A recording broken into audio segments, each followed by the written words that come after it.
Muito obrigado pela presença de todos, é o bastante. E com muito prazer eu gostaria de apresentar o nosso expositor da noite. Nós temos o prazer de receber Ulisses Riedel de Rezende. Ele já foi presidente da Sociedade Teosófica no Brasil e ele é advogado, jornalista, escritor, humanista, conferencista, educador e empreendedor social. Se falarmos tudo que ele vem fazendo, nós vamos tomar a 1 hora da palestra que lhe cabe. Mas ele é filho de teósofos, vegetariano de nascimento. Ele foi presidente da Sociedade Teosófica no Brasil e da Federação Teosófica Interamericana. Foi fundador do Instituto Teosófico de Brasília, o Paraíso na Terra, e da União Planetária e da TV Supreme. Seu trabalho de divulgação, seu trabalho de empreendedor, não só social, mas um empreendedor espiritual, ele ultrapassa as fronteiras da sociedade aqui no Brasil, do nosso país, passa para vários países e vai via satélite, graças ao seu empenho, sua dedicação na difusão de princípios teosóficos que podem ser vestidos na economia, na administração, na política, na saúde pública e assim por diante. Então, seus limites são ilimitados, na verdade, eles não têm fronteiras. E é com muito prazer, uma amizade, uma admiração e muito orgulho que podermos partilhar esse momento com o nosso querido irmão de tantos anos de sociedade teosófica e de trabalho espiritual. Meu coração está aberto para o que ele tem para partilhar, o nosso, acredito também, e eu tenho o prazer de passar a palavra a Ulisses Riedel para a sua reflexão de hoje, que quer dizer Sociedade Teosófica, a vanguarda da humanidade. Ulisses Riedel, a palavra é toda sua, queridão, com prazer. Eu quero dizer, em primeiro lugar, da minha grande alegria de estar aqui nesse instante com os meus irmãos para partilhar e ouvir e trocar ideias sobre esse trabalho extraordinário da Sociedade Teosófica. Eu tive uma bênção na minha vida. Meus pais se conheceram na Sociedade Teosófica quando ela estava praticamente se constituindo.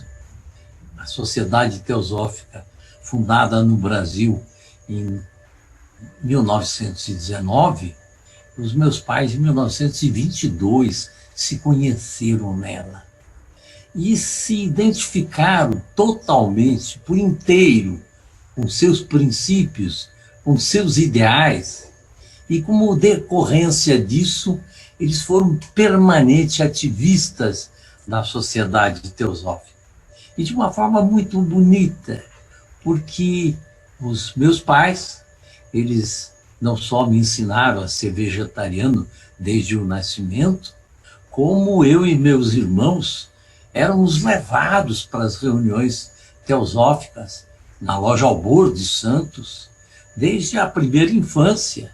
E eu me lembro de, com 5 anos de idade, estar declamando poesia na loja. Eu me lembro das festas que nós fazíamos de crianças na Sociedade Teosófica, das reuniões nossas que sempre começavam tocando o hino teosófico, ou aquela letra antiga, Salve Blavatsky. Então eu cresci nesse ambiente teosófico. Hoje estou com meus 87 anos de idade, então eu posso dizer que a minha vida toda eu pude ver o que é a Sociedade Teosófica, o seu esplendor, o seu significado, que eu o vejo de uma forma plena e tenho a impressão que, às vezes, alguns irmãos, que mais recentes, sobretudo, não conseguem perceber o gigante que é a Sociedade Teosófica para o mundo, uma vanguarda para a humanidade. Basta lembrar que ela foi fundada em 1875.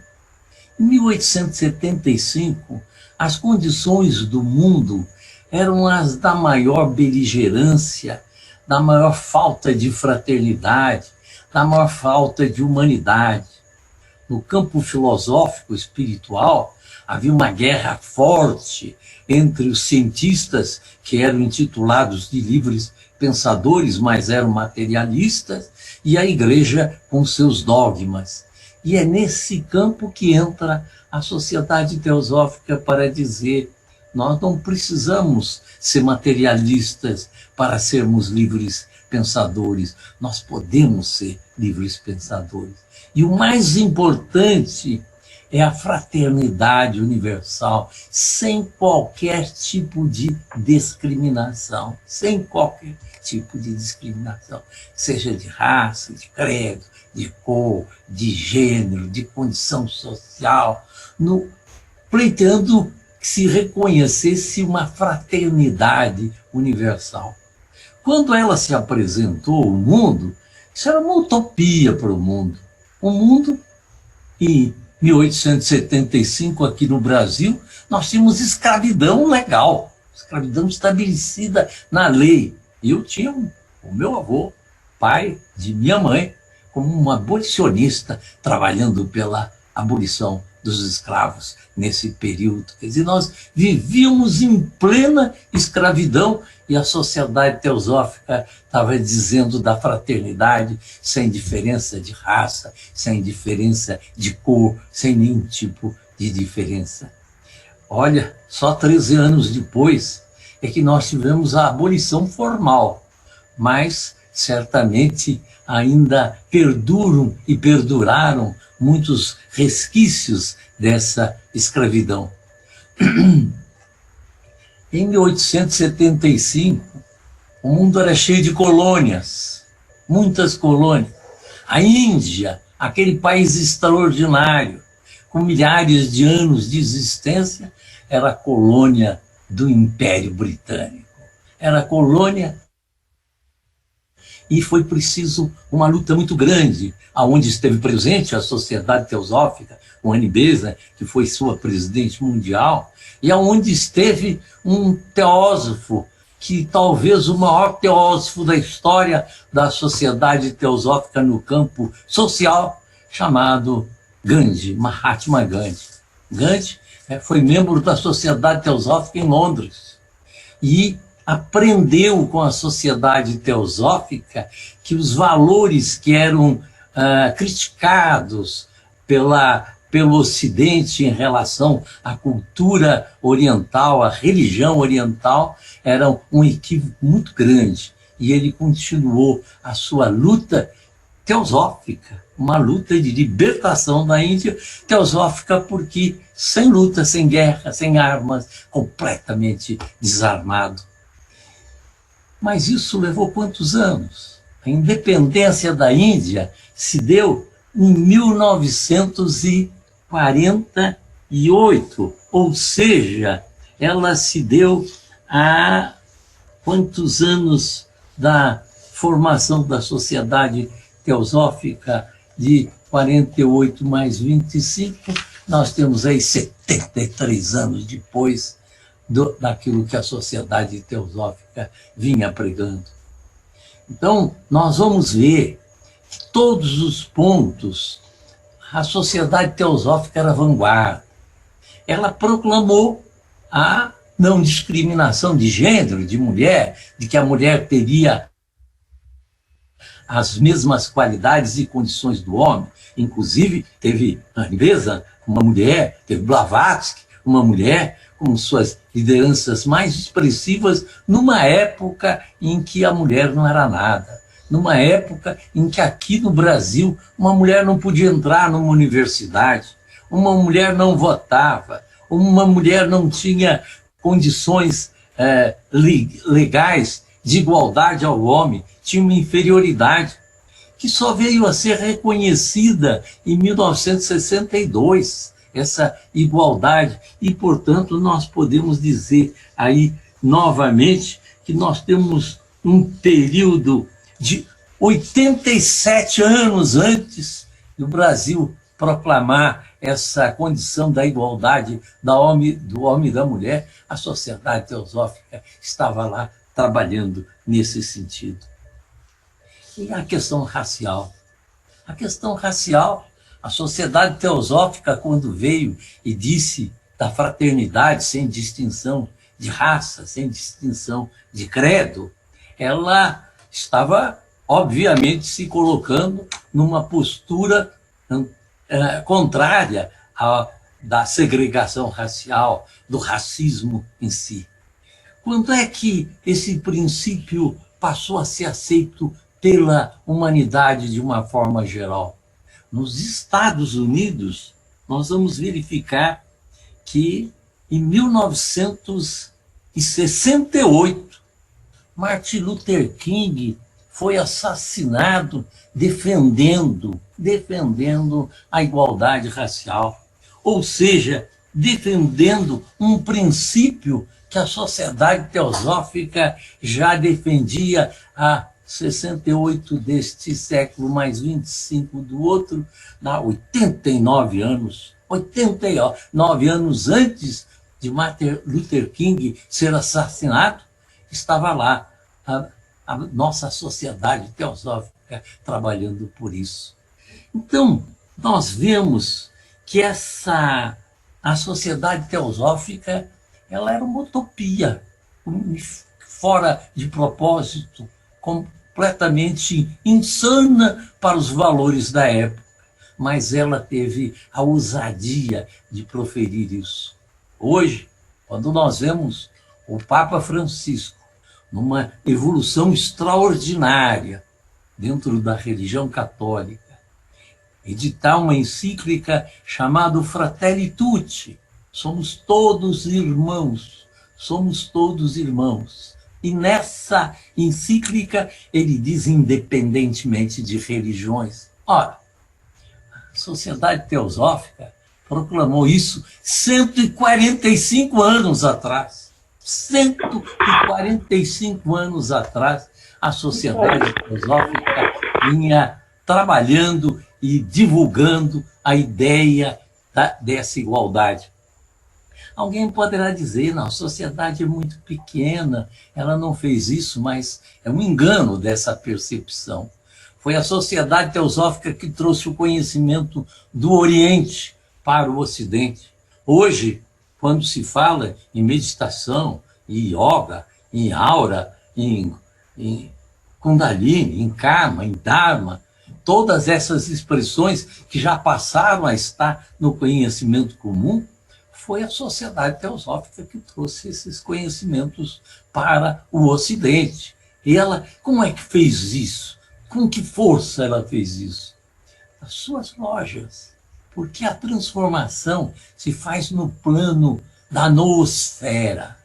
A transformação verdadeira, ela se faz primeiro nos planos espirituais para depois se fazer no plano da matéria.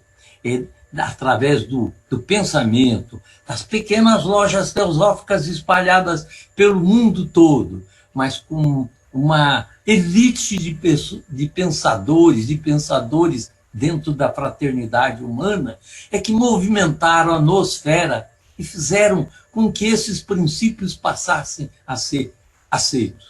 Hoje, se alguém falar em escravidão, é insano, é um doente mental, é uma coisa sem propósito. Se falar em legitimidade de colonizações, que é também fora de propósito. Se falar que o homem é melhor do que a mulher, é também insano. Ou nós vimos até ainda no século XX a Segunda Guerra Mundial tão recente, defendendo uma supremacia racial que hoje ninguém tem ousadia de dizer. E aquilo que a Sociedade Teosófica vinha pregando há 145 anos de idade.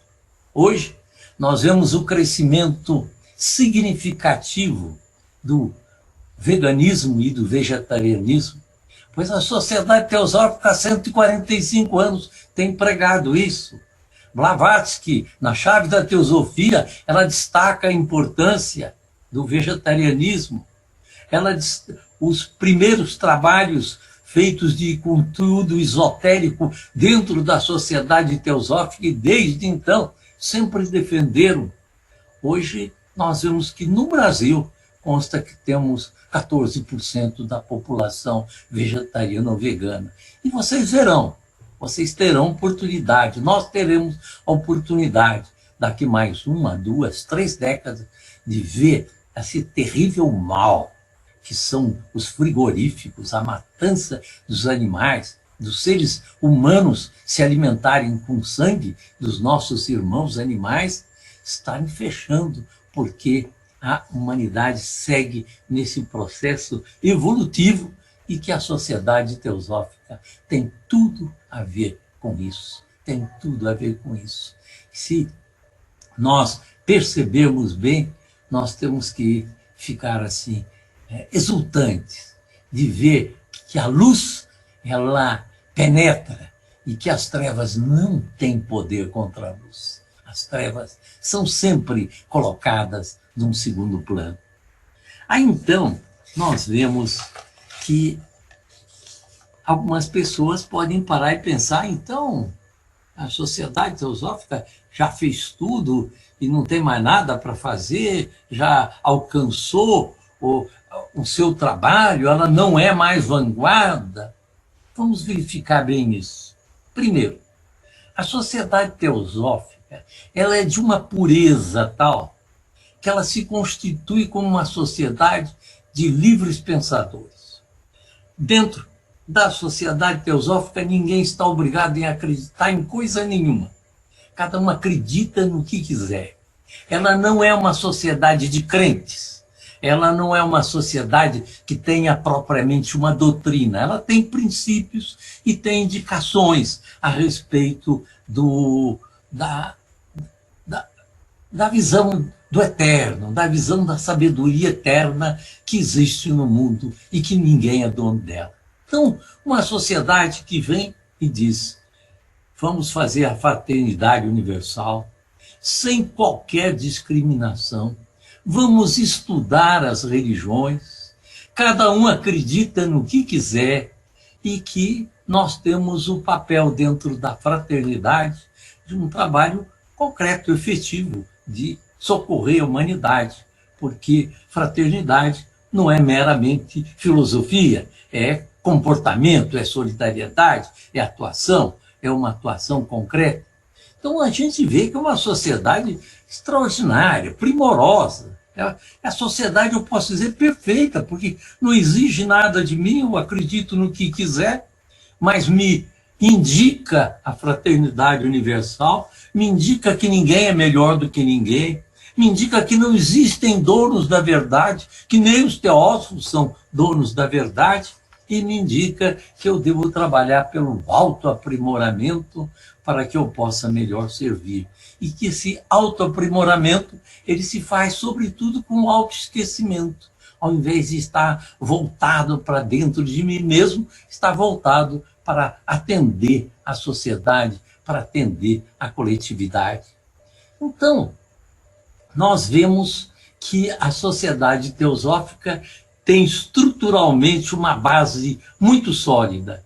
E ela, sem colocar nenhuma doutrina como verdadeira, ela indica o óbvio, que deve existir uma verdade, e que nós devemos ser buscadores dessa verdade, e que não existe donos delas, mas que essa verdade, certamente existe algo que é a realidade, e que nós, como buscadores da verdade, vamos tentar verificar aqui e ali e sugerir ideias a respeito dessa busca. Mas que o primordial, lembrando sempre, é a fraternidade universal. Cada um acreditando no que quiser a respeito do que possa ser considerado como verdadeiro.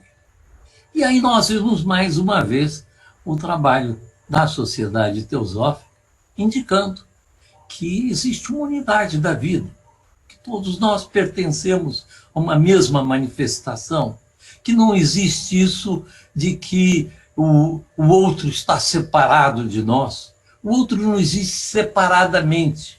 Ele está ligado conosco, não só o outro, e que, portanto, é mais do que irmão nosso, pertence à nossa mesma espécie, à nossa mesma vida, à nossa mesma manifestação, como toda a manifestação cósmica.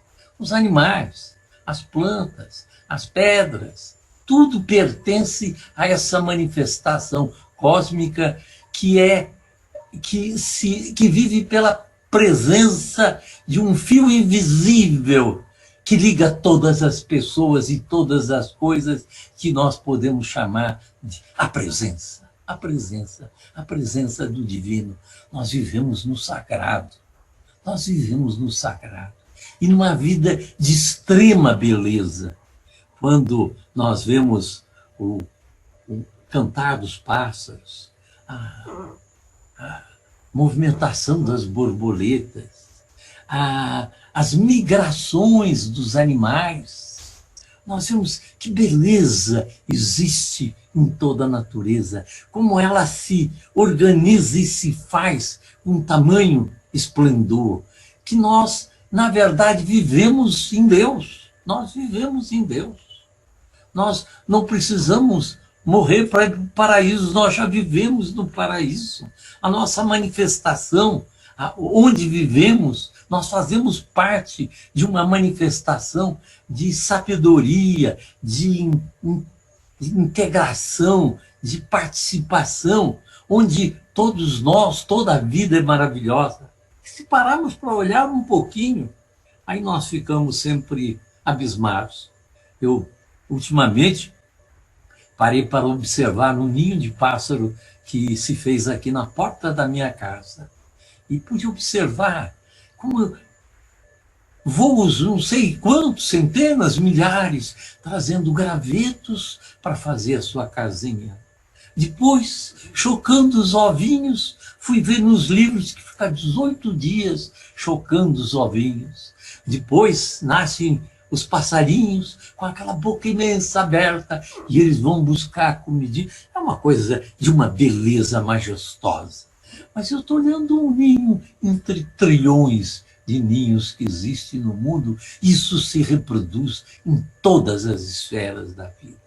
Então, a sociedade teosófica continua sendo vanguarda para a humanidade, porque ela está sinalizando que essa vida material que nós vivemos, centrado na materialidade, ela é ilusória, ela é utópica. Existe uma ilusão da separatividade. Nós não só somos uno com todos os seres humanos, como com toda a vida, nós fazemos parte da vida. Ela continua sendo ainda uma utopia para que será alcançada ainda no futuro, Deus sabe quando. Mas, da mesma forma que, em um momento, ela proclamava essa fraternidade universal e que era uma coisa absurda no mundo de racismo, no mundo de conquistas e de colonizações, no mundo de tantas violências e no mundo de diferenças raciais, e que hoje se mostra como verdadeiras as afirmações, os posicionamentos filosóficos, princípios, não são crenças, não são religião, que nesse sentido é a crença na fraternidade, a crença na solidariedade humana, do mesmo modo que isso se fez presente, ainda no futuro nós vamos ver a realização de uma sociedade humana, sabendo que somos todos iguais, de uma forma vivencial.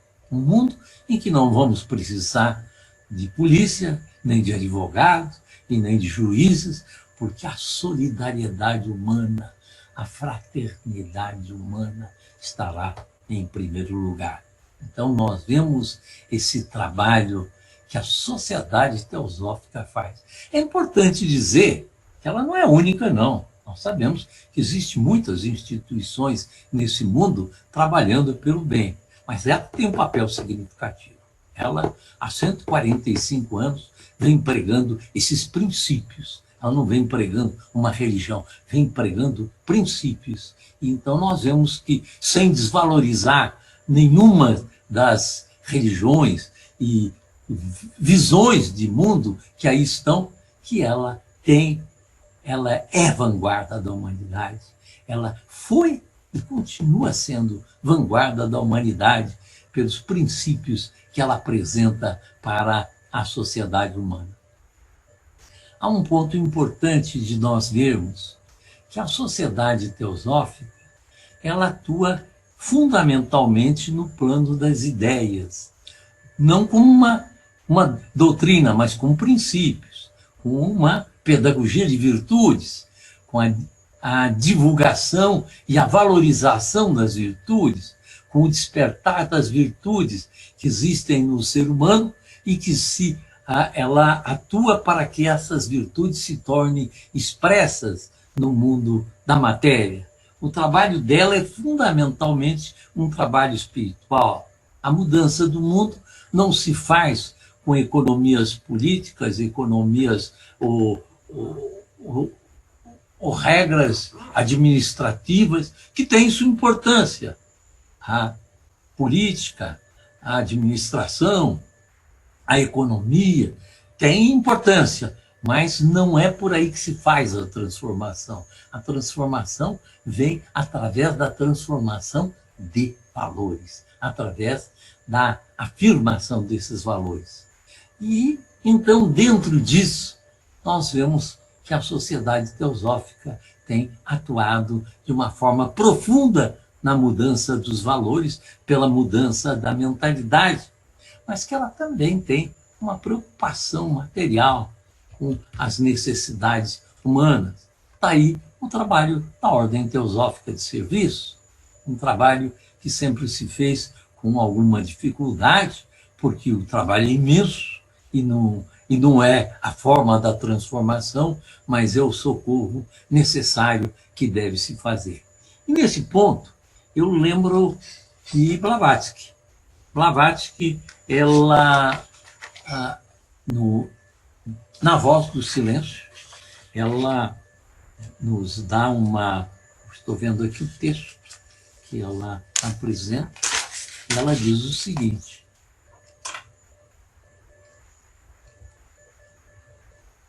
que a tua alma dê ouvidos a todo grito de dor, assim como o lótus abre o seu coração para absorver o sol da manhã. Não deixes que o sol penetrante seque uma só lágrima de dor antes que tu mesmo a tenhas enxugado no olho daquele que sofre.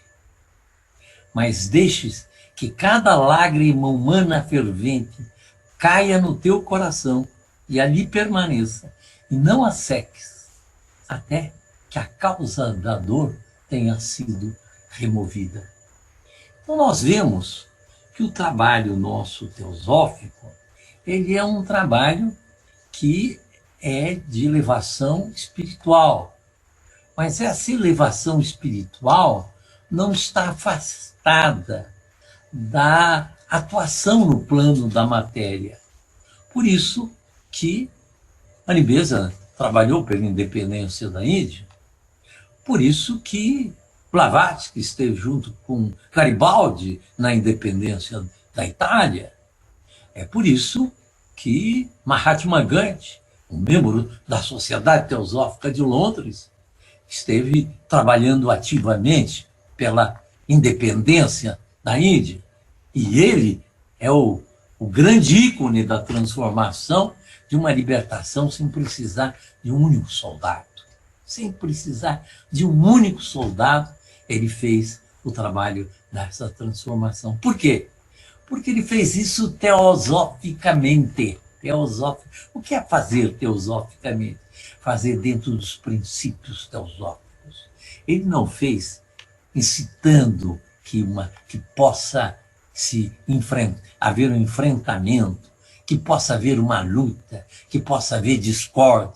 Pelo contrário, com coragem, muita coragem, com a verdadeira coragem. Há pessoas que confundem o que é coragem. Pensam que coragem é brigar, lutar, trazer desaforo, mas isso e aquilo. Coragem é outra coisa. Coragem é aquela firmeza interna, divina, nos seus propósitos mais altos. E ele, com muita coragem, trabalhou de uma forma teosófica pela independência da Índia. Esteve junto com ele Annie Besant. Eu tive a ocasião de ver estátuas de Annie Besant espalhadas na Índia com o nome Mãe da Índia. Por quê? Porque ela trabalhou pela independência da Índia. E aí nós vemos que há um trabalho que deve ser feito e que tem sido feito de uma forma mais ampla por entidades paralelas à Sociedade Teosófica. Rudolf Steiner, na Alemanha, que foi presidente da Sociedade Teosófica na Alemanha, criou a antroposofia e até as chamadas escolas Waldorf, trazendo o conhecimento espiritual, teosófico, para a educação. Porque a educação, até então, ela partia do princípio da punição, do castigo. O aluno tinha que ser castigado. E a própria educação dos pais. Os pais castigavam os filhos sobre o pressuposto de que os estavam educando, sem entender que a punição, o castigo, cria revolta, cria desentendimento, cria dor e não transforma. Para transformar, é preciso conquistar mentes e corações. Uma conquista que se faz com amor, que se faz com escuta, com o pai, o professor, ouvir o aluno, entender o aluno, soerguê-lo, ajudá-lo. A postura teosófica não é jamais, em nenhum campo de atividade, uma posição de crítica, de punição e de castigo. Ela é sempre uma postura de soerguimento, de ajudar a pessoa a se levantar com as próprias pernas, trabalhar com os próprios braços, mas socorrer para que ela possa ter condições para fazer isso. E aí nós vemos que essa atuação, eu citei no caso da educação, na educação também temos as escolas krishnamurtianas, temos também as escolas feitas pelo Vicente Rauchin nas Filipinas, mas nós vemos que a sociedade teosófica, ela trouxe para o mundo, para mostrar o seu êxito, a figura mais exponencial da filosofia do século XX, Krishnamurti. Krishnamurti é considerado pelos maiores cientistas quânticos do mundo de hoje como o filósofo mais importante. Capra, Fjof Capra, um nome importantíssimo, ele diz textualmente nos seus livros: Krishnamurti é o filósofo mais destacado do século XX. Ele, com 13 anos de idade, a Sociedade Teosófica ousou apresentá-lo ao mundo como um mensageiro da verdade, da luz, e que tem, de uma forma extraordinária, brilhante, feito isso dentro do espírito teosófico. Qual espírito teosófico? Ele não diz a verdade é essa ou é aquela. Ele diz a verdade está em você mesmo. É você mesmo que tem que procurar a verdade. É você mesmo que deve se libertar dos condicionamentos. Ele é a expressão viva do que é a sociedade teosófica. Se libertar dos condicionamentos, se libertar dos preconceitos e, com isso, trazer ao mundo a luz que está dentro de você mesmo, porque cada um de nós, sendo um ser divino, sendo um ser espiritual, cada um de nós tem a própria luz dentro de si próprio. Que coisa extraordinária. Mas dentro dessa peregrinação, há um ponto importante que a gente deve observar, que o serviço que o teósofo deve fazer, ele precisa de se aprimorar. Ele tem que buscar o seu autoaperfeiçoamento para melhor servir. Quem tem mais capacidade, mais amor, mais sabedoria, mais capacidade efetiva, ele pode servir melhor. Então, ela nos sugere de que a gente busque esse autoaperfeiçoamento, mas não autoaperfeiçoamento para ser um santo e ficar posando de santo, não. É o autoaperfeiçoamento para melhor servir.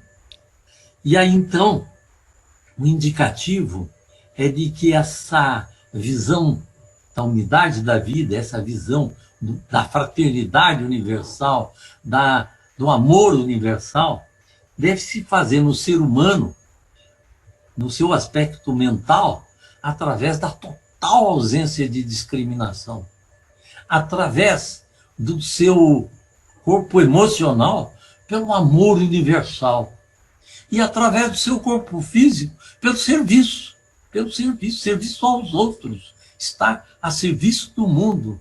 É o amor ao próximo. É no amor ao próximo que o teósofo se realiza dentro da sua atividade espiritual. Eu gostaria de mencionar aqui um dado que merece destaque,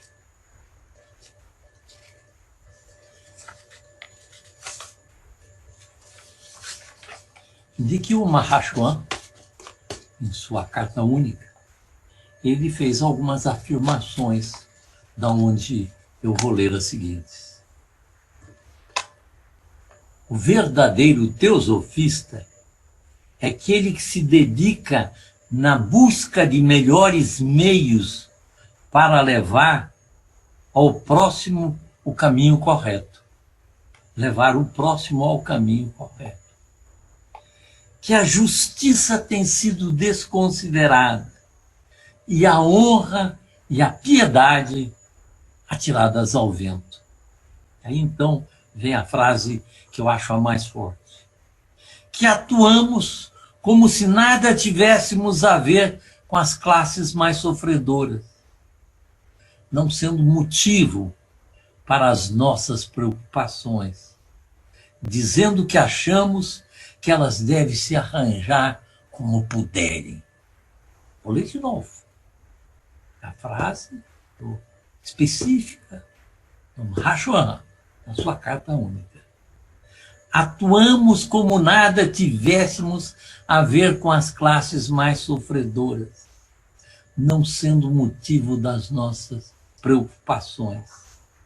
Dizemos que achamos que elas devem se arranjar como puderem. Conclui. Vejam bem a conclusão. Deve haver em algum lugar uma solução consistente para a solução desses problemas. Deve haver em algum lugar uma solução consistente para a solução desses problemas.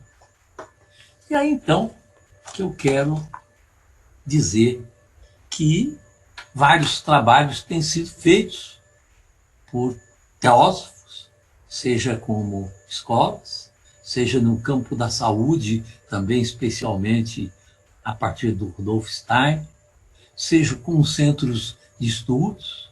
No Brasil nós temos o Centro Racha, temos o Centro Pitágoras, temos o Instituto Teosófico de Brasília, temos trabalhos diferenciados, mas também é um fato de que, no Brasil, teósofos se reuniram e se preocuparam com isso. Existe uma solução consistente? Não sabemos, mas vamos procurar. Vamos procurar. E esses teósofos, pensando em uma solução consistente, acabaram criando uma entidade formada por teósofos, com espírito teosófico, mas voltada para a solução dos problemas sociais através do caminho teosófico, da atuação teosófica. E por isso, essa entidade, que recebeu o nome de União Planetária, e hoje tem 23 anos de idade, ela estabeleceu o seu diferencial de atuação, ela estabeleceu que vai atuar nesse campo social, mas com um diferencial profundo. E qual é esse diferencial profundo? Ela trabalha unicamente com a luz. Uma atuação teosófica proativa, com positivo, com fraterno, com amor e uma dimensão espiritual prática. Ela não faz nada de críticas a ninguém, a pessoas, a instituições, de maneira nenhuma, hipótese alguma, porque reconhece em todos seus irmãos, todos pessoas com direito de pensarem diferente dela, todos têm o direito de entenderem da forma que queiram entender, mas ela se posiciona e que a sua posição é de trabalhar unicamente com a luz, com a fraternidade universal. E, dentro dessa linha, ela busca a divulgação dos valores éticos mais altos e busca articular a luz de todas as pessoas e entidades, sejam entidades do mundo externo, sejam entidades filosóficas, sejam entidades religiosas, mas ela trabalha unicamente com a luz. Como trabalha unicamente com a luz, ela só trabalha com a fraternidade. Ela não trabalha criticando, trabalha buscando saídas. É interessante observar que no mundo foram editadas muitas cartas de princípios, cartas dos direitos humanos, cartas. E a ONU, que é a Organização das Nações Unidas, e que só foi possível em 1948 surgir fruto daquele pensamento que a Sociedade Teosófica e outros que atuaram de forma similar, da fraternidade dos povos, do entendimento dos povos, se tornou possível existir uma ONU em 1948, já, portanto, quase 73 anos depois de ter nascido a Sociedade Teosófica no mundo. E a ONU, ela, acho que com a presença de pessoas iluminadas, ela resolveu estabelecer princípios éticos para a evolução do mundo e do planeta. E por isso, ela, no ano 2000, ela editou os Objetivos de Desenvolvimento do Milênio. O primeiro objetivo era exatamente da erradicação da fome. E em 2015, fez uma nova carta, um novo documento, chamado Objetivos de Desenvolvimento Sustentável, em que o primeiro objetivo é a erradicação da pobreza e no segundo vem a eliminação da fome. São princípios profundamente teosóficos. Ela atua, eu vou até mencionar aqui alguns dos princípios que estão nesta carta. Erradicação da pobreza, fome zero, saúde e bem-estar, educação de qualidade, igualdade de gênero, ação contra a mudança global e do clima, paz, justiça. Então nós vemos que esses postulados que hoje a ONU adota e foram aprovados pelos países, 193, correspondem a princípios teosóficos que vêm sendo difundidos há 145 anos. Ela não saiu do nada, saiu pela prevalência desses princípios teosóficos. E por isso, a União Planetária, que atua no campo social, se associou à ONU. Aqui no Brasil, ao PNUD, que é o Programa das Nações Unidas para o Desenvolvimento, foi formalmente reconhecida como órgão para a divulgação das metas do milênio, dos ODMs, e hoje trabalha ativamente com os ODS, com esses propósitos. Ou seja, é o propósito teosófico dentro de uma plataforma, de um organismo internacional, o mais importante do mundo, que é a ONU, e que há os teósofos nessa instituição, que é uma instituição independente, autônoma, mas formada por teósofos e que só trabalha teosoficamente, atua para que esses princípios possam se tornar válidos e possam se tornar presentes na sociedade humana. Eu vejo isso como uma atuação muito inteligente, que ela só se faz possível por um novo olhar. Porque o olhar da materialidade não nos leva de maneira nenhuma à solução dos problemas humanos. Não. Assim, da mesma forma que numa casa, um pai pode dar muitos presentes para o filho, mas se não der amor para ele, ele não foi um verdadeiro pai.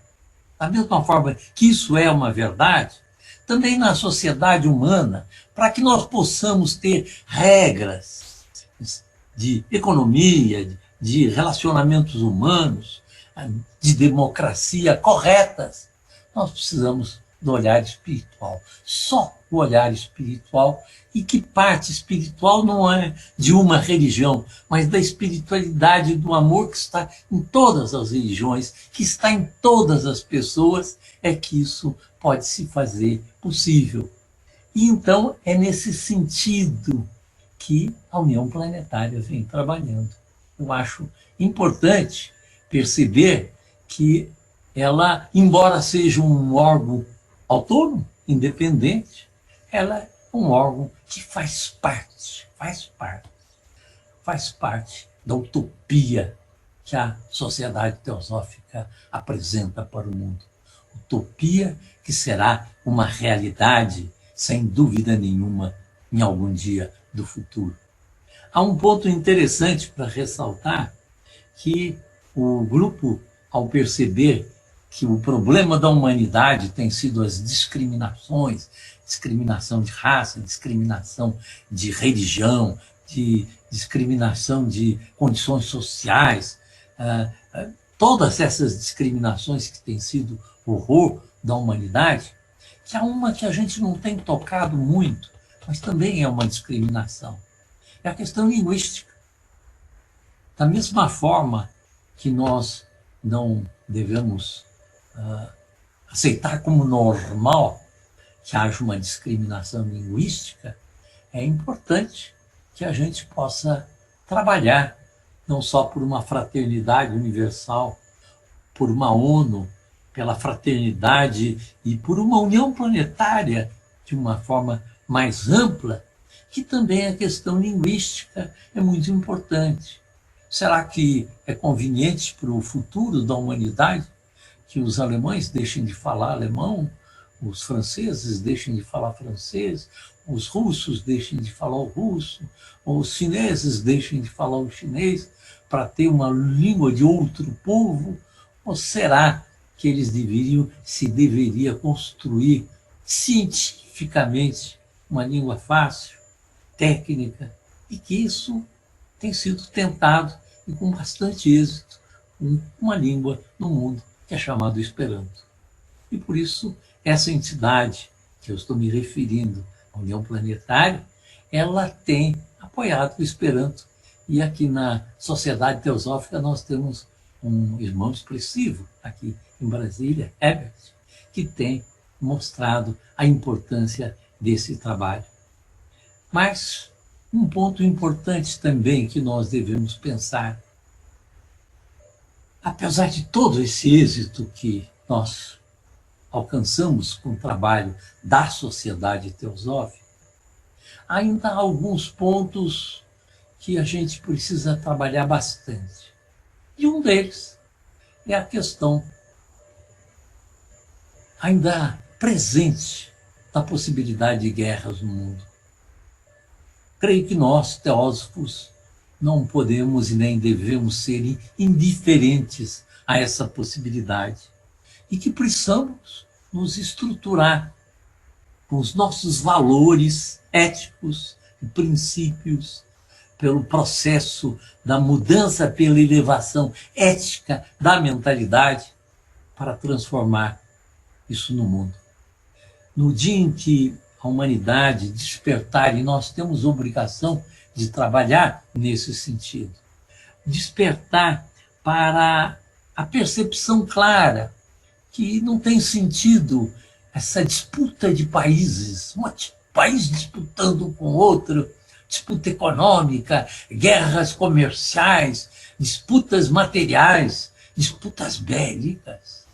Muito importante que a humanidade possa também se libertar dessas estreitezas, dessa insensibilidade, e possa se abraçar e colocar acima dos interesses de cada nação, mas cada nação com os seus interesses que devem ser respeitados, como cada família tem os seus interesses que devem ser respeitados, mas como é importante colocar acima disso uma união de todos os povos, de uma fraternidade de todos os povos, que essa fraternidade se faça de uma forma pacífica, como a União Europeia.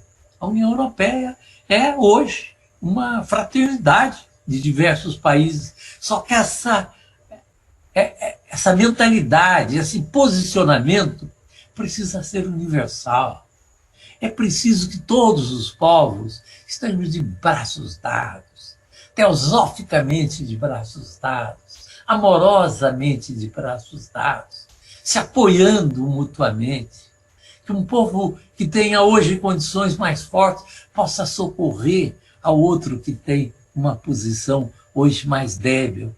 Mesmo porque, se formos olhar historicamente, às vezes um tem uma posição melhor e outro mais débil, porque o que tem posição melhor explorou que tinha condições mais débeis. Tem essas coisas também. Mas sem entrar nisso, sem buscar culpados, sem buscar desentendimentos, mas só pela fraternidade universal, pelo amor. E isso é uma mensagem da sociedade teosófica, na medida em que ela defende a fraternidade universal entre todos os povos, entre todas as pessoas. E por isso cabe a nós fortalecermos a ideia de uma união de todos os povos, no que um dia certamente poderá ser uma governança global, mas não uma governança de uma nova ordem mundial que possa surgir aí imposta pelos canhões, pela bala, pelas religiões, pelas estreitezas das limitações das pessoas, mas aquela união de todos os povos, de todo o planeta, de todo o mundo, pelo princípio teosófico da fraternidade universal.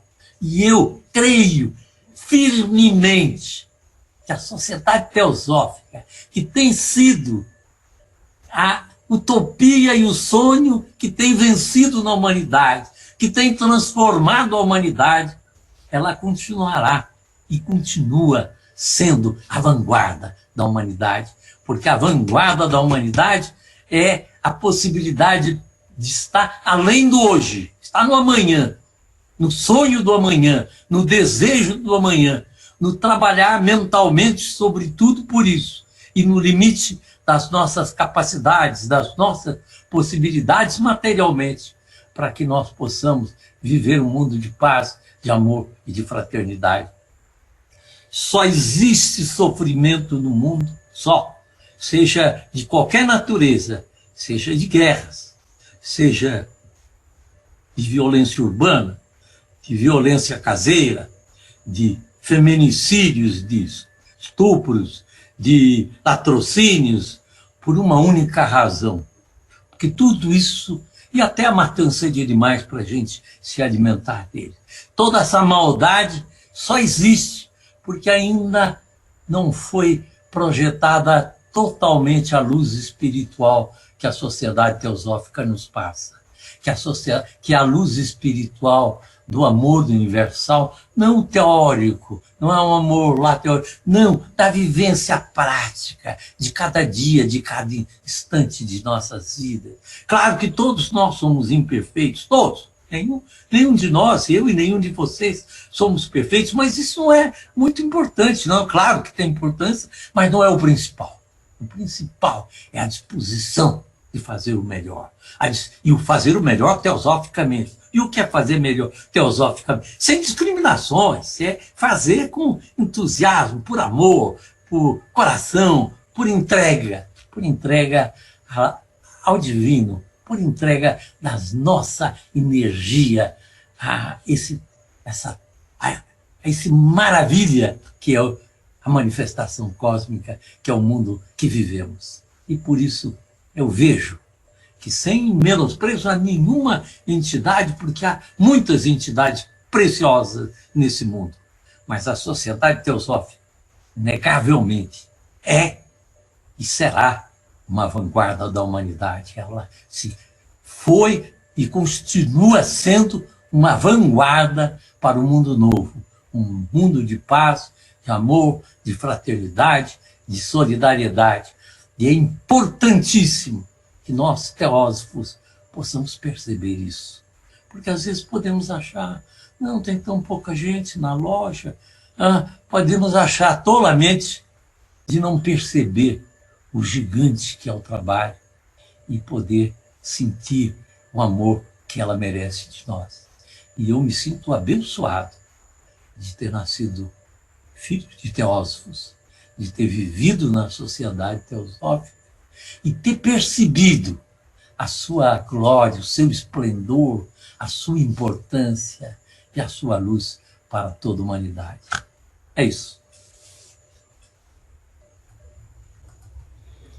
Muito obrigado, Ulisses. A gente só pode mandar um aplauso para você aqui, ó, no vídeo, agradecendo a sua mensagem, a sua inspiração, a sua energia. Nós temos uma pergunta aqui no Zoom, e é do Francinaldo Freire da Silva. Como poderia a ST no Brasil contribuir mais ativamente para a transformação da mentalidade das elites brasileiras, de modo a torná-la mais fraterna para com a maioria preta, pobre e excluída da população brasileira? É uma pergunta bem feita. Uma pergunta bem feita. Eu devo dizer que houve época na minha vida, que felizmente ficou para o passado, em que eu sentia, assim, uma certa culpa das elites brasileiras, né? Eu sentia uma certa culpa. Eles têm o poder de fazer e não fazem, têm o poder de fazer e não fazem, têm o poder de fazer e não fazem. Mas hoje eu vejo diferentemente.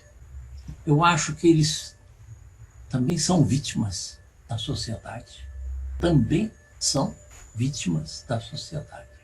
Uma sociedade em que sucesso, seus valores preponderantes, porque houve um momento que sucesso era ir para a igreja e sei lá, isso aqui. Hoje em dia isso vale para algumas igrejas, mas não para todas, né? Mas numa sociedade em que sucesso é ficar rico, isso é sucesso. Se ficou rico, teve sucesso. Se teve resultado material, ficou sucesso. E que a busca do dinheiro não é também para fazer bem aos outros. Claro que a gente vai dar, dentro dessa mentalidade, os restos da nossa mesa para os outros, mas não a entrega dos seus recursos, dividir realmente a sua mesa. Quer dizer, dentro dessa mentalidade, você vai verificar que a sociedade toda é vítima desses valores que precisam ser alterados.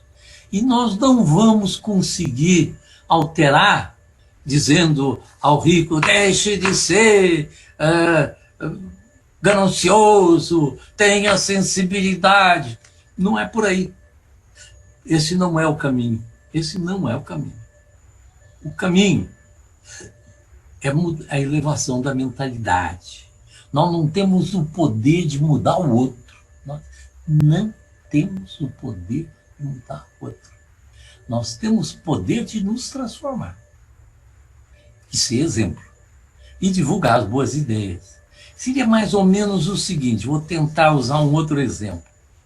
Eu tenho uma semente e eu quero que essa semente germine e que ela se transforme numa árvore, conforme a natureza dela, que dê frutos. Eu não tenho poder em relação à semente. Ela é um ser vivo, tem sua vida, está viva, tem um segredo de se perenizar essa semente. Mas o que eu posso fazer? Eu posso dar a ela as condições, adequadas para que ela germine. Então, conforme a natureza dela, eu vou buscar um tipo de solo. Conforme a natureza dela, eu vou buscar um outro tipo, ou mais seco, mais úmido, ou com mais sol, com mais sombra. Vou fazer que o berço, para que ela seja plantada, né? E que nesse berço tem os nutrientes adequados para que ela possa se pegar aqueles instrumentos, mas é ela que vai romper com a casca, que vai romper com a terra e que vai se abrir ao sol e abrir-se ao sol. É ela, com o potencial dela, com a vida dela. Da mesma forma que o meu poder em relação a uma semente é de dar a ambiência, os nutrientes, as condições adequadas para o seu florescimento, em relação aos seres humanos, ricos ou pobres, tanto faz.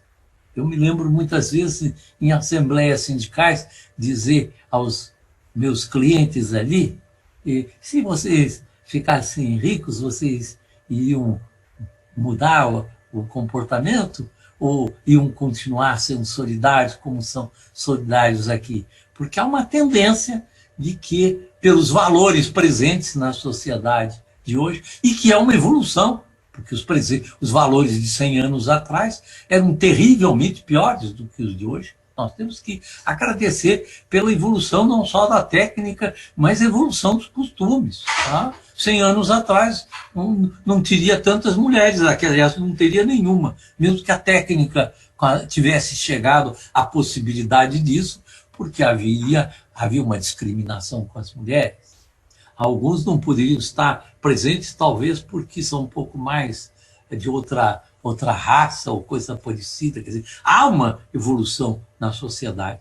Mas se nós quisermos, atendendo a sua pergunta, a tocar o coração da elite pensante, da elite cultural, da elite econômica, nós temos que trabalhar conjuntamente pela mudança dos valores na sociedade. Eles também são vítimas.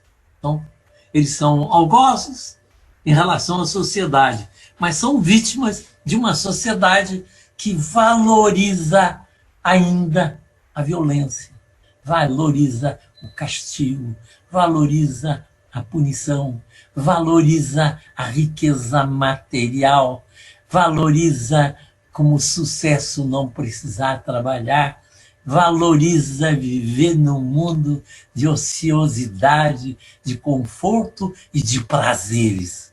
Com essa sociedade, os mais ricos, que nascem em berços que hoje existe dentro da estrutura social, essa situação, eles vão fazer dessa maneira. Não existe um trabalho isolado. É como eu digo, quero me perguntar para mim, como é que a gente vai acabar com os feminicídios? Não adianta pensar em acabar com o feminicídio, tem que mudar a mentalidade da sociedade.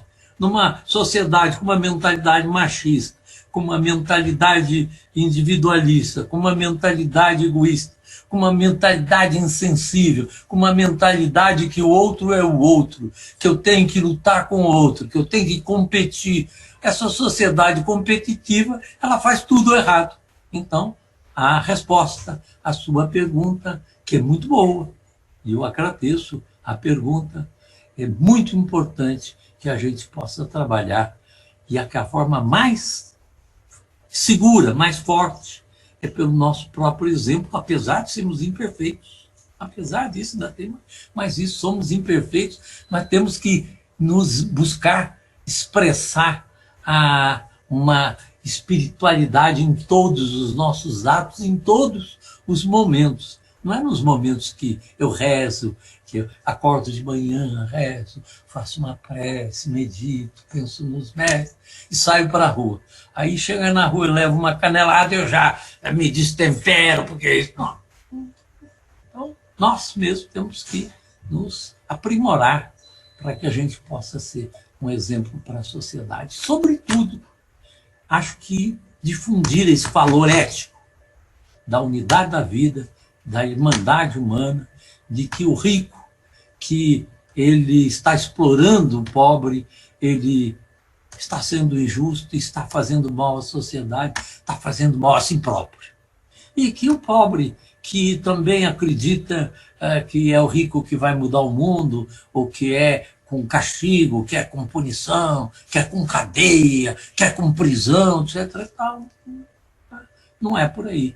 Agora, é claro que é um assunto que tem muitos complicadores e conforme cada um deles seja examinado, a gente tem que examinar com detalhe, cada filigrana.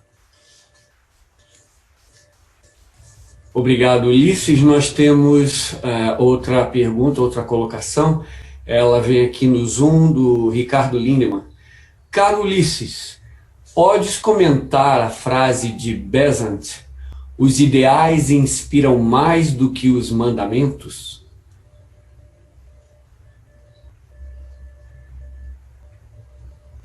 Eu vejo da seguinte maneira. Porque o mandamento, ele vem de fora para dentro. O ideal vem de dentro para fora. Se eu tenho um mandamento, não farás isso, e eu observo, e até observo por medo, né? Medo do castigo, medo do inferno, medo da punição, etc. e tal. Claro que já é uma coisa interessante a pessoa que não tem conteúdo nenhum, ter um conteúdo de que existem mandamentos que são recomendações para a sociedade. Agora, ideal não. Ideal interno. Até uma frase eu tenho aqui comigo que eu vou ler nesse instante. Eu escrevi aqui um documento chamado Declaração de Princípios da União Planetária. E ela começa com a seguinte expressão. Nada é mais... Aliás, a expressão não é minha, é de Blavatsky. Isso de Blavatsky. Nada há mais valioso para o indivíduo do que possuir um ideal elevado, ao que ele sempre aspire continuamente, modelando por ele, pelo ideal, seus pensamentos e sentimentos, e construindo, assim, da melhor forma que possa, a sua vida. Ou seja, ela põe o ideal como a coisa mais valiosa. Eu acredito muito, muito, muito nisso.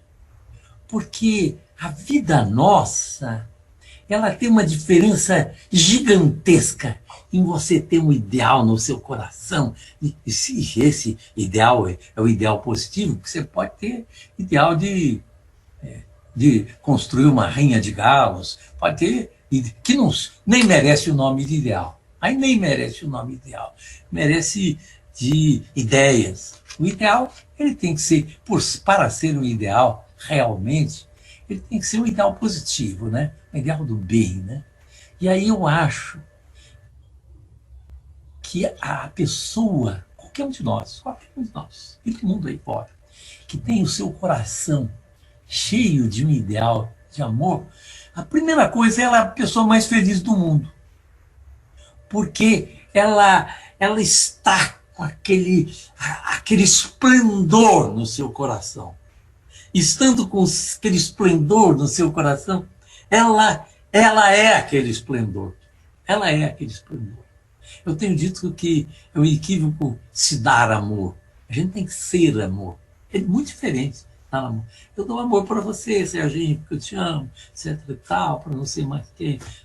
Não, tem que ser amor. É como o sol. Né? O sol ilumina. Isso é teosófico, isso é profundamente teosófico. Tem que entender o que é o pensamento teosófico. O pensamento teosófico é esse. É ser amor. Ser amor e que é um estado de graça. É um estado de graça.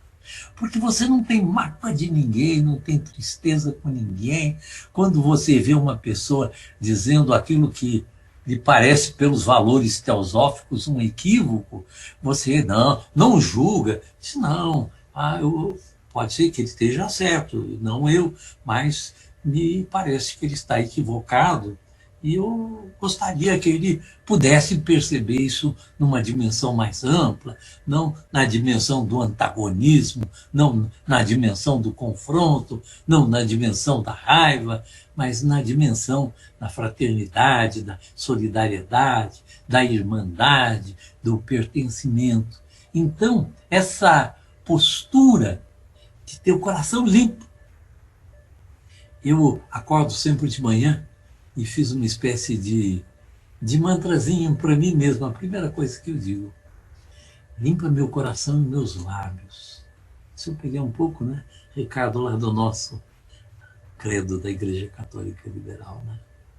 Limpa meu coração e meus lábios. Purifica a minha mente. Ilumina a minha vida, ilumina o meu caminho. Dá-me o entendimento e eu praticarei os seus preceitos. Eu fiz isso para mim mesmo e repito todas. Limpa meu coração, meus lábios. Porque quando a gente tem um coração limpo e purifica a vida é esplendor. Não há nada que possa nos tirar desse esplendor. A gente só passa a sair dele quando sai disso.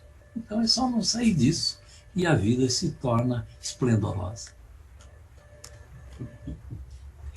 Obrigado, Ulisses, mais uma vez. Temos uma pergunta que vem do Rudinei. Rudinei, meu querido Rudinei. Rudinei Marques. Ulisses, parabéns pela palestra inspirada.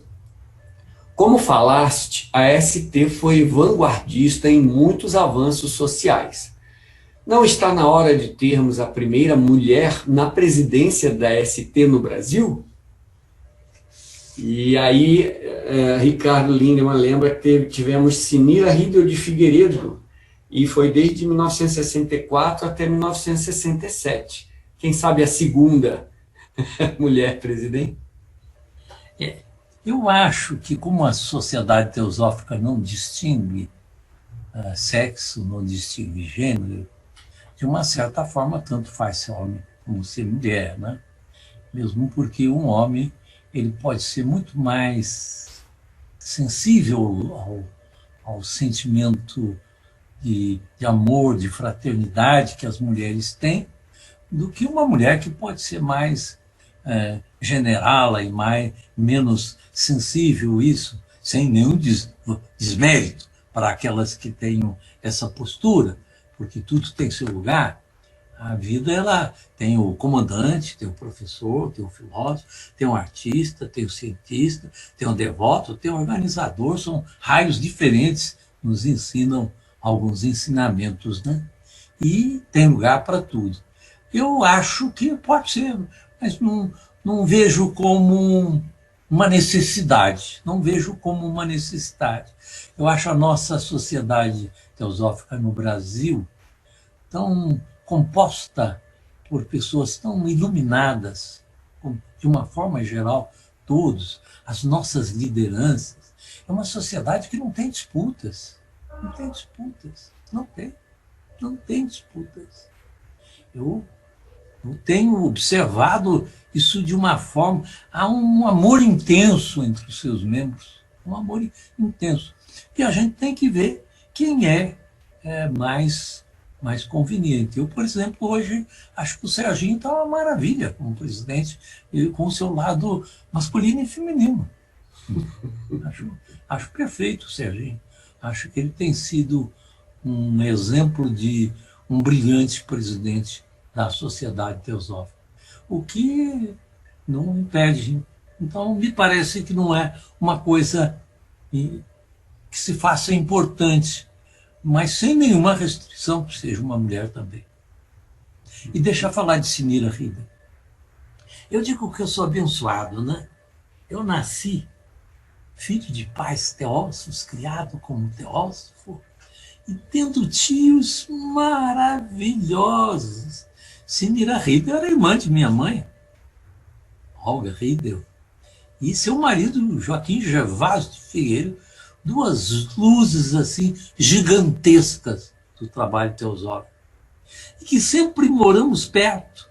E como eles tinham um filho da mesma idade que eu, com quem eu convivi, Cid, eu vivi a vida inteira na casa de Gervásio Cineira. Então, devo dizer que nós temos sido abençoados por pessoas de grande esplendor dentro da sociedade teosófica. E diria que a característica máxima que eu vi deles sempre foi a humildade. Gigantes que nunca se posaram de estrelas. Sempre foram modestos trabalhadores. Acabam criando um destaque porque são atuantes, mas é o destaque natural da atividade, da presença, de estar trabalhando, mas sempre extremamente abertos, solidários, de maneira que eu vejo isso com muita naturalidade. Eu acho que esse é um processo de presidência que deve ocorrer naturalmente. Nós temos muitas expressões femininas na ST nesse momento e que podem fazer um governo muito bom. Eu não estou descuidando que possa ser uma mulher, mas não pelo fato de ser mulher, pelo fato de que são pessoas esplendorosas que estão no trabalho da sociedade teosófica. Obrigado, Ulisses. E temos também uma pergunta da Juliana Alonso aqui no Zoom. A situação pandêmica mostrou desgaste entre a ciência e a espiritualidade. Qual o papel da teosofia nessa reaproximação? Estou pensando se realmente trouxe um desgaste, ou se ao contrário, não trouxe uma aproximação da ciência e da espiritualidade. Porque os cientistas quânticos, e hoje são os nomes mais famosos do mundo, Capra, Deepak Chopra, Amit Goswami, são tantos os nomes. Todos eles partem do princípio teosófico da unidade da vida, de que aquilo que era uma poesia, quando a gente dizia que uma borboleta bate as asas na China e mexe o universo, hoje a gente sabe cientificamente que não é poesia só. É poesia, mas é muito mais do que poesia. É uma realidade, o mundo é uma coisa só. E eu acho que essa pandemia veio revelar a verdade que os ensinamentos teosóficos e que a ciência quântica têm mostrado à humanidade. Pelo menos é assim que eu tenho visto. Acho que tornou uma verdade para a humanidade algo que era verdadeiro para os teósofos, verdadeiro para os cientistas quânticos, verdadeiro para aqueles que tinham essa percepção da unidade da vida, tornou para as massas. As massas. Ninguém está fácil. Ninguém é melhor do que ninguém.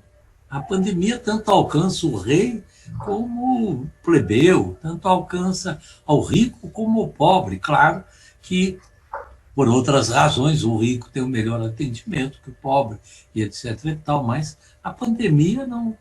E é interessante observar que é assim como uma surpresa para a humanidade. Como é que pode vir um vírusinho invisível que a gente não vê, não conhece a cara dele, e ele faz um estrago desse tamanho? E então eu sinto que, primeiro, do ponto de vista teosófico, espiritual, puro, nós temos que ver, não como um bem, mas como um fato que revela uma realidade. É um fato que revela uma realidade. E do ponto de vista material, concreto, nós temos que apoiar medidas de políticas públicas que deem recursos à ciência, deem recursos aos cientistas para que possam examinar a solução desses problemas. Nós não podemos também ficar só em pensamento. Temos que ficar em pensamento, que ele é a base. Mas temos que materialmente apoiar medidas públicas para que o setor da ciência, o Ministério de Ciência e Tecnologia, ele esteja amparado com recursos para pesquisar tudo que diga respeito à saúde humana. Porque o bem maior que nós temos na vida materializada, né? Porque na vida espiritual a medida é outra, mas na vida materializada é a saúde. É a saúde. Então é fundamental que a gente não só possa cuidar da própria saúde. E aí outro ponto importante, que eu acho importantíssimo que os teósofos possam perceber isso. Acho que nós temos que respeitar por inteiro, a liberdade de ser de cada irmão, de cada amigo, de cada pessoa que goste ou não goste da gente. Cada um tem que ser o que é e o que quer ser. Às vezes, algumas pessoas têm me dito, não, eu penso diferente de você. Eu digo, por favor, continue pensando, não quero me interferir no seu modo de pensar. Agora eu tenho o meu modo de pensar, se você quiser saber, eu vou dizer o meu modo de pensar. E eu acho que no plano encarnado nosso, cuidar do corpo físico é o primeiro passo. É o primeiro passo.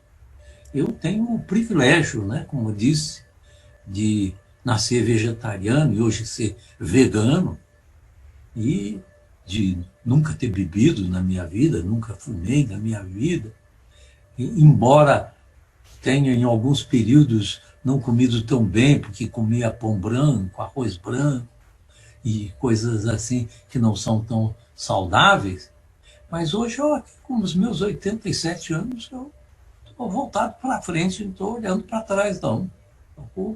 Porque eu acho muito importante que a gente possa cuidar do físico. E, no campo alimentar, para nós, teósofos, assume uma importância gigantesca a questão do vegetarianismo por causa da sensibilidade, do amor com os animais. É como eu disse, a mesma falta de amor que faz o feminicídio, que faz a guerra, que faz a violência, que faz a maldade e que faz a matança dos animais de uma forma inadequada, ainda mais que nem é um alimento, não é adequado para o corpo humano, alimentação carne. Então, acho que é um ponto que nós teólogos devemos pensar sobre isso e ser exemplo para a sociedade. Eu acho que na medida em que a gente, aonde estiver, a gente possa, sem ofender jamais ninguém e respeitando o ponto de vista de cada pessoa, mas não vai tomar uma champanhe? Não vou tomar champanhe. Eu não ingiro bebidas alcoólicas. Então, eu acho que é espiritualmente importante a gente cuidar com plenitude do nosso corpo físico. Obrigado, Ulisses. E temos a pergunta também do Paulo Câncio.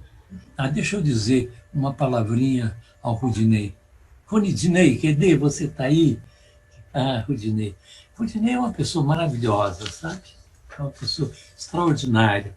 É uma pessoa que eu realmente Eu gosto muito porque ele é expressão de uma sabedoria e de uma atuação luminar dentro do nosso trabalho da sociedade. Mas sim, continue, Sérgio. Paulo Câncio pergunta: como contribuir teosoficamente para tornar a vida melhor diante da pandemia?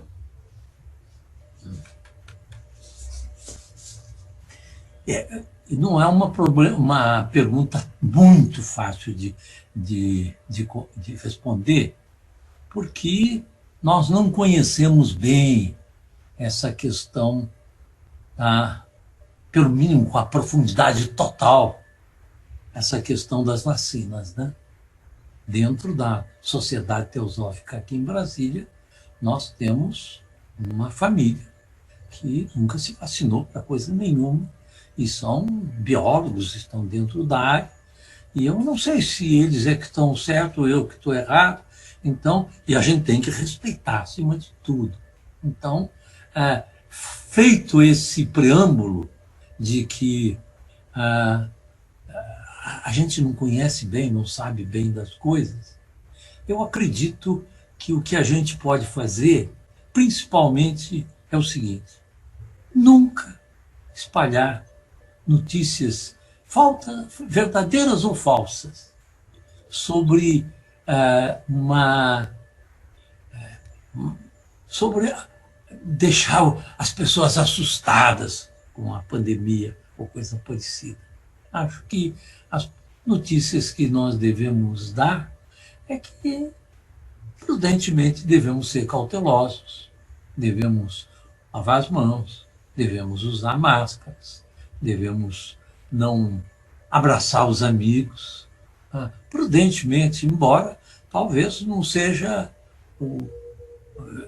100% a verdade, mas como há um indicativo muito forte nesse sentido, indicativo extremamente significativo, eu tenho pedido aos meus filhos: não venham me visitar.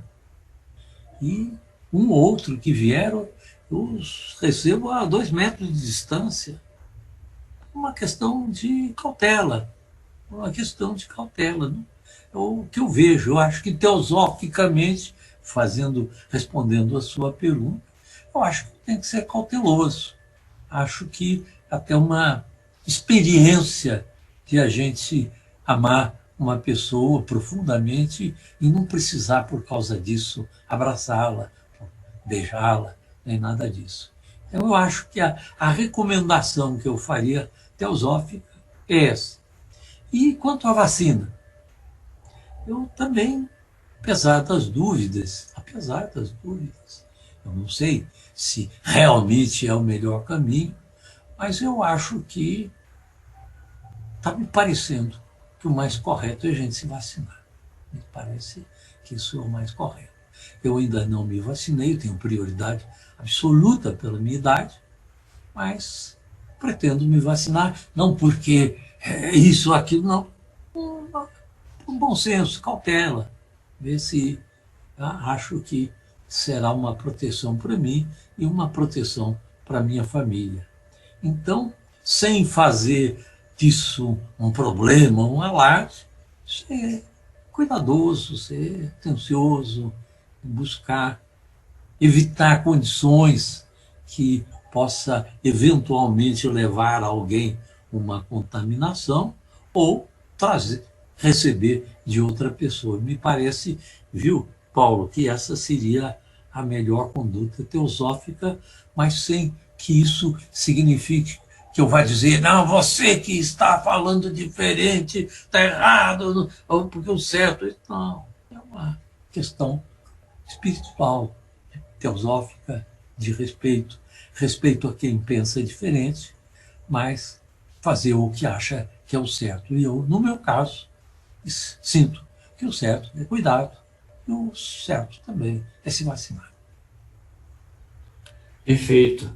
Em razão do nosso tempo, que está começando a ficar escasso, eu vou juntar as 2 últimas perguntas, e aí o Ulisses pode escolher como respondê-las na sua alocução final. Temos uma pergunta do Paulo de Tarso aqui no Zoom. Ele pergunta: você enxerga no futuro o fim das religiões da forma como conhecemos para dar lugar a uma visão espiritual da vida? E a pergunta da Rose Parry, lá no YouTube, ela é lá de São Paulo, frequenta lá o Centro Raja. Sempre ouvi que cada loja tem uma tônica em seu trabalho. O que poderíamos fazer em comum para oferecer os princípios teosóficos para a sociedade brasileira e mundial? Loja Liberdade de São Paulo. Como você quiser englobar as respostas para a gente poder terminar hoje, agradecendo desde já, Ulisses. Quando a Rose fala em Loja Liberdade, o meu coração estremece de carinho, porque eu fiz tantas palestras na Loja Liberdade quando eu ainda era um adolescente. Com meus 18, 19, 20 anos de idade, muitas e muitas vezes estive na Loja Liberdade, trocando ideias com os meus irmãos, de maneira que só isso me toca, né? Acho que as perguntas, embora a gente possa tentar juntar, ela tem um diferencial. Como será o futuro das religiões? Eu presumo que com a elevação da consciência ética da humanidade e da consciência espiritual, é mais ou menos inevitável que as pessoas no futuro vejam aquilo que está começando a ser visto agora, que a Sociedade Teosófica já há 145 anos proclama, mas que a sociedade humana está começando a ver agora, que as religiões são formas, exterioridades, tentando expressar uma mesma verdade. Que as pessoas podem e devem até, visto que temos temperamentos humanos, se manter dentro de uma religião, não tanto porque ela é melhor do que a dos outros, é pelo seu próprio temperamento, é um temperamento devocional, é um temperamento ativo, de organizador, é um temperamento filosófico. Então eu acredito que no futuro da humanidade nós poderemos ter religiões diferentes pelas características diferentes. Assim como até na pergunta da Rose, ela falou das tônicas diferentes das lojas. Então poderemos ter religiões com tônicas diferentes, mas que todas elas sabem que existe uma única verdade eterna e que todas elas são portadoras dela, mas com um ângulo da visão delas. E aí, quanto à pergunta da Rose, que ela fala da tônica diferente, e o que poderíamos fazer para uma atuação, para uma visão. Como a Sociedade Teosófica é muito aberta, ela é extremamente aberta. Aqui em Brasília, a gente tem constituído sempre núcleos diferentes de estudos, que a gente chama de NIT, Núcleo de Interesse Temático. Ao longo de décadas, isso existe aqui em Brasília. Então, tem um grupo de estudo que só estuda a Carta dos Mestres. Tem outro que só estuda budismo. Tem outro que só estuda. Foi num desses grupos de estudo, quando nós estudávamos política e espiritualidade, que nasceu a União Planetária. Então, acho que é importante a preservação das diversas tônicas, mas que tanto a nível de sociedade como a nível de lojas, nós podemos ter grupos com essa característica que você sinaliza. E eu vejo, de uma certa forma, que isso existe quando você tem um grupo voltado para a educação, quando você tem outro voltado para a saúde, quando você tem, como no caso da União Planetária, voltado para a justiça social, para o aspecto da fraternidade material. E, sobretudo, ela trabalha mais do que com a caridade pessoal, com políticas públicas que possam construir um mundo que não precisa de caridade. Porque nós só precisamos de caridade porque nós temos leis injustas, políticas públicas que não privilegiam os interesses da globalidade. Mas eu vejo, viu, Rose, que é perfeitamente viável, válido, e, de uma certa forma, essa instituição que eu lhe mencionei, ela faz isso num campo específico, que é o campo social. Ulisses, nós só podemos nos voltar para os nossos próprios corações, cheios de gratidão e afeto para uma palestra, uma reflexão, uma ponderação tão inspiradora quanto essa sua de hoje. E a Sociedade Teosófica fica muito feliz de poder propiciar isso para todos os seus participantes, todos os seus simpatizantes, seus membros. E eu gostaria de solicitar apenas a sua reflexão final para que possamos dar o encerramento da nossa atividade de hoje, da Escola de Verão da Sociedade de 2021, com as suas palavras finais para a gente poder ir descansar, cheios de inspiração e de ponderações tão criativas, estimulantes, profundas e adoráveis de serem ponderadas. Eu diria apenas umas poucas palavras para dizer que, no meio de tudo isso, eu acho muito importante o nosso entusiasmo pela causa teosófica. Porque a causa teosófica, ela não é nem propriamente a causa de uma sociedade, porque ela sabe que nem ela é portadora da sabedoria divina. Ela sabe que nem ela e que ninguém é portador disso. Ela sabe que ela é uma entidade aberta para que as pessoas livremente encontrem o seu modo de pensar. E como a pessoa é livre, ela não pode se chocar com coisa nenhuma. Lá vem um palestrante, eu, por exemplo, falo uma porção de coisas, aí o jeito, não gostei de nada do que ele disse. Perfeito. É louvável que a pessoa mantenha o seu modo de pensar, a sua liberdade de pensar.